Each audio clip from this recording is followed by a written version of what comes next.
Fortuner में बैठा के लजे तो पिया फॉर्च्यूनर में देखते रह जैतोगे मजनुआ बेचारा।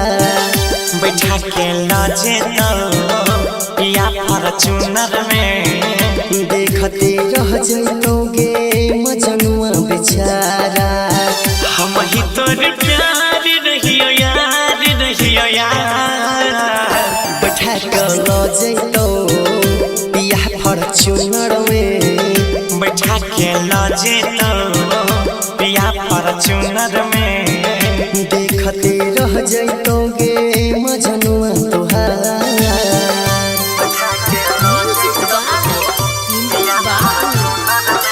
Radhika recording studio Saharsa. मेहंदी लगतो या पटन लगतो हरदिया के रही रही तोर दीवाना के दिल में उठ तो दर्दिया के। सहिज सबेर के आइतो तोहर दुल्हे राजा गे दुआर पर बजतो गोरी तोहर बैंड बाजा गे।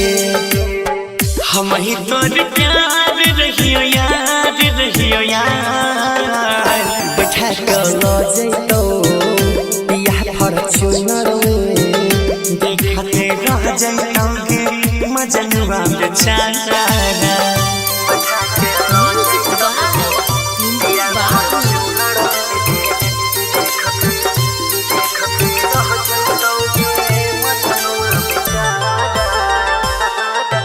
सखी सहेली मंगल गईतो पंडित पढ़तो वेद गे देखी तोर बियाह करे जा हो तो दिल में छेद गे।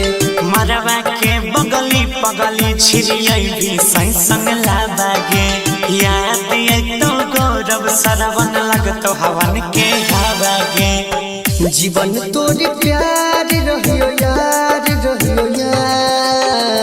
बैठा के लाजे तो पिया फॉर्च्यूनर में देखते रह जैतो मजनुआ तोहार।